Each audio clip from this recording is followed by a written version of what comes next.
Toyota trucks are different.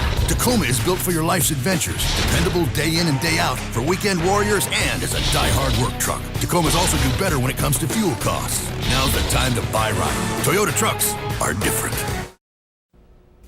Join Pro Football Hall of Famer Jonathan Ogden at the Grand Lodge of Maryland on Friday, October 11th for the premier social event of the fall, the Grand Legacy Gala. Mingle with J.O. and enjoy fine foods and cocktails. Plus, you can bid on silent auction items, including a game day experience with J.O. himself.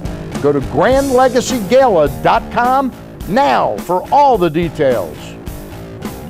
Welcome back to Inside PressBox. We spoke with GM Tim Mayer about all the aspects of the race, the entire agenda moving it forward each year. Now joining us is someone who wins or loses down on the track. Not only is he a driver, but he is the founder of Team Baltimore, Marc Bunting. And Marc, I met you actually in conjunction with Stevenson University, where you sit on their board. I hope that's public knowledge. That's public knowledge. It's great to see you again in a different venue. And it's great that Stevenson was victorious in the Division III men's lacrosse championship. Yeah, we watched the final playoff game, and then they won the championship, so it was great. Will we be saying the same thing about Team Baltimore next weekend? I hope so. My official stance is we're fighting for a podium this year.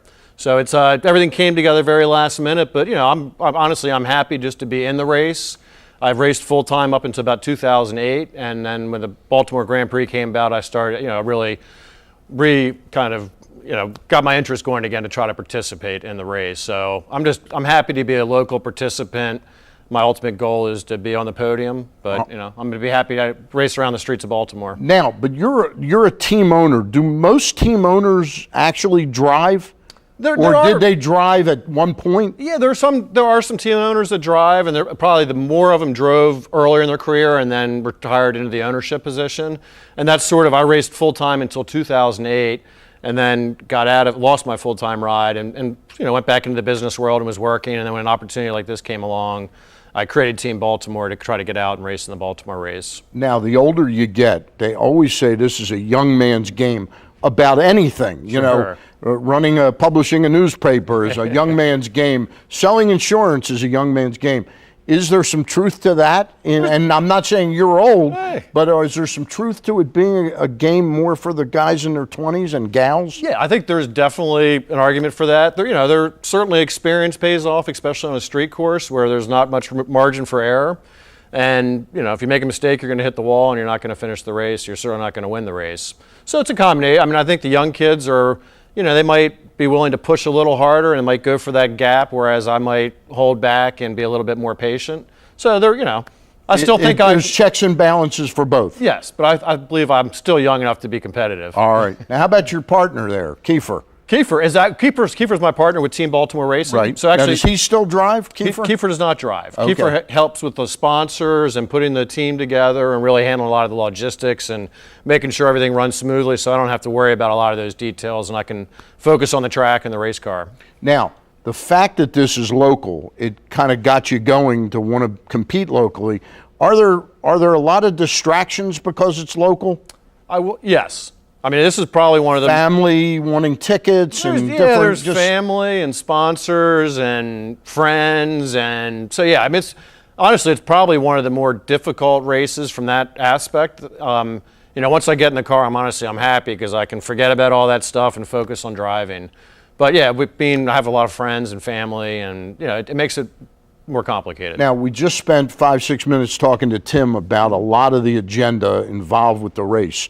You're there on the race course, you talk to the other drivers and compete against them, but you talk to them. Oh, yeah. What do they essentially think of this course? Is it a challenging course? Is it too easy? Is it too hard? What's the verdict? It's a great course. It's a great venue. I haven't heard one driver say a negative thing about the Baltimore race. And really, from their perspective, one, it's a great track, and Tim's made some improvements to make it even a better track for this year. But the big part is guys can fly in to BWI, take a cab to their hotel, walk to the track. there's really no other venue like it. Be able to go out to nice hotels. You have the harbor right there. You know, most tracks are in the middle of nowhere. Even street courses, Long Beach, for example, is not downtown. It's on the outskirts. So the convenience factor and, you know, I think having nice restaurants and hotels means a lot to people. All right, now your team is called Team Baltimore. Yes. We had Tommy Milner on, Tommy Milner Jr. Yes. He's Corvette racing, but you race a Porsche, correct? Correct. Now, you're not Team Porsche, though. No. Does the name of the team have anything to do with your car? And I know we got a picture of the car, I think. Yeah, our name does not. So we're Team Baltimore Racing. The main goal was the first year the race was happening. Most of the PR was negative, traffic, congestion, things like that. So we really wanted to try to put some positive spin on the race. So we created Team Baltimore, try to give local fans something to get behind and support, and a local driver. So yeah, there's no tie-in with Baltimore in the car. I'm in a Porsche-only class. And there's your car right there. Yeah, that thing handles pretty good. Oh, yeah. What kind of speeds do you get that up to?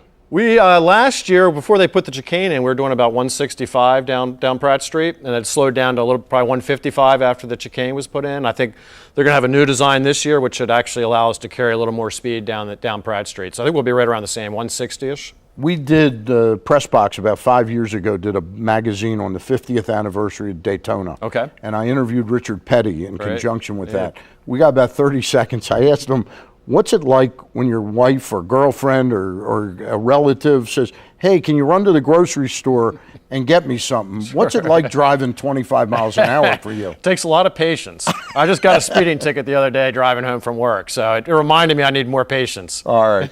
Mark, thanks, Dan. We thank you for coming in. A great deal. Thanks for having us. Marc Bunting with Team Baltimore, and he drives that Porsche, and we'll be rooting for you. Yeah, come on out Saturday. All right. When we return, the O's last 20-game winner, Mike Boddicker, tells us via Skype why he's coming to Baltimore on September 6th and 7th. Inside PressBox is presented by Friedmont Mortgage. Don't make a 30-year mistake by choosing the wrong lender. Go to Friedmont.com now for all of your mortgage needs.